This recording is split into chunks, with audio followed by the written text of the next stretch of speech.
ইটের জবাব আমি পাটকেলে দিই। আবার বলছে ইলেকশনের দিন 3টে ওয়ার্ড বেছে নিয়েছি, 74 নম্বর ওয়ার্ড আমার কনস্টিটিউশনে, 77 নম্বর ওয়ার্ড আর 63 নম্বর ওয়ার্ড। ফোর্স লাগিয়ে সেন্ট্রাল ফোর্সকে দিয়ে ছাপ্পা করবে, এমন ধাপ্পা দেব না বুঝবে খেলা। ধোকার ডালনা খাওয়াবো আর বিচুটি পাতার ঝোল খাওয়াবো আর নিম পাতার চাটনি খাওয়াবো। তুমি আমাকে চেনো না, যেখানে তুমি গন্ডগোল করবে আমি গিয়ে হাজির হব।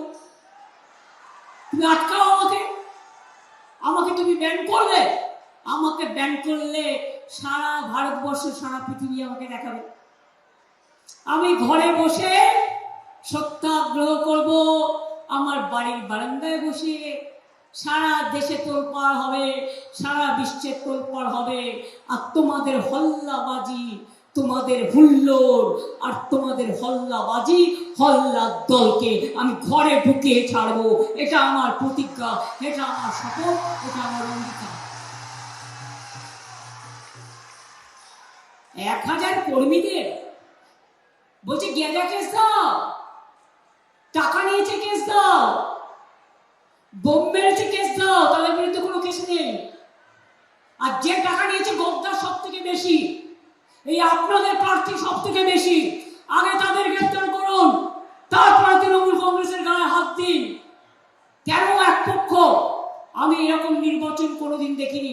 মিলিটারিও নিয়ে এসছে, বুঝুন, সাজোয়া গাড়ি নিয়ে এসছে, সিআরপিএফ নিয়ে এসছে, সিএপিএফ নিয়ে এসছে, বিএসএফ নিয়ে এসছে, আইটিবিটি নিয়ে এসছে, হাজার হাজার অবজারভার নিয়ে এসছে, সব বিজেপির পেয়ারের লোক। আর নিয়ে এসে বলছে নাকি ছাপ্পা দেবে, ইভিএম লুট করবে। মনে রাখবেন, বাংলায় আমরা ইঞ্চিতে ইঞ্চিতে লড়াই করে বেঁচে থাকি, এখানে দখল করা অত সহজ নয়। মানুষের ভোট লুট করলে মানুষ কিন্তু পাল্টা দেবে। তাই বিজেপি সরকারকে এত ঔদ্ধত্য, এত অহংকারের বিরুদ্ধে জবাব দেওয়া দরকার কি দরকার নেই? যদি ধরে নিলাম স্যামকে গ্রেপ্তার করে, আপনারা ভয় পাবেন? মা বোনেরা বেরোবেন, কি নিয়ে বেরোবেন? ঘরে যা আছে তাই নিয়ে বেরোবেন, আর বেরিয়ে একটা বিজেপিকে ভোট দেবেন না। কোনো জায়গায় আটকালে শুনবেন না।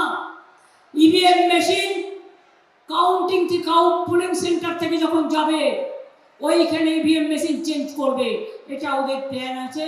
আমারও তো কেউ কেউ বন্ধু আছে, সব জেনে গেছি।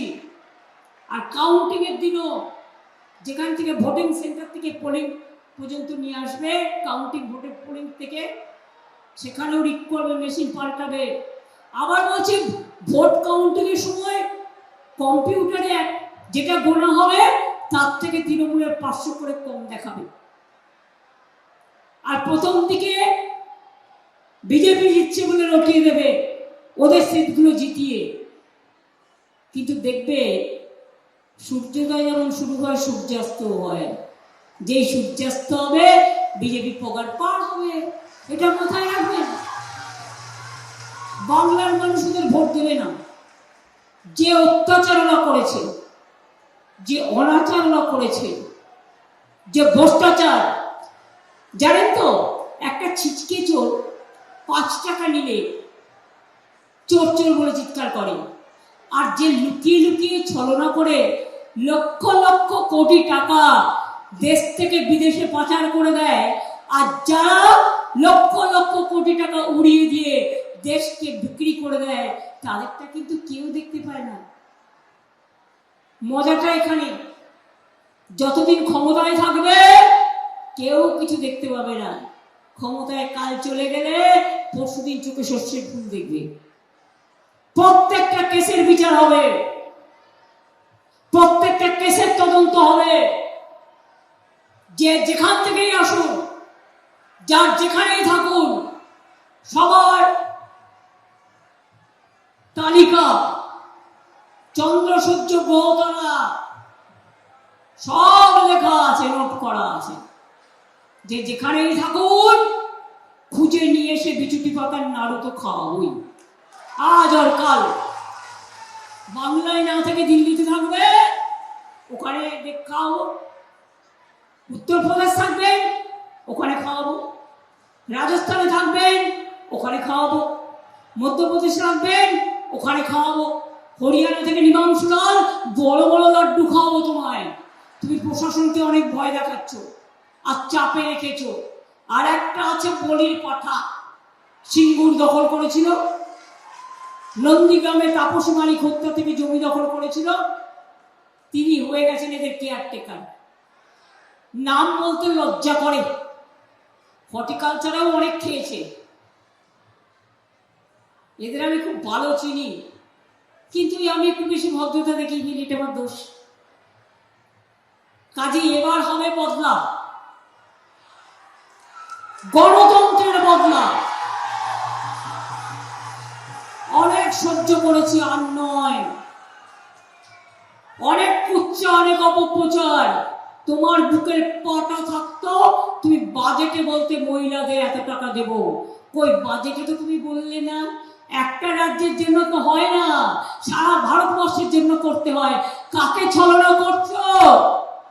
আমি বলি যে যেখানে ক্যান্ডিডেট থাক, আমি সরকার করব, আমি বাংলার ভোটার, আপনারা আমাকে ভোট দেবেন। এবিপি আনন্দ, এগিয়ে থাকে, এগিয়ে রাখে।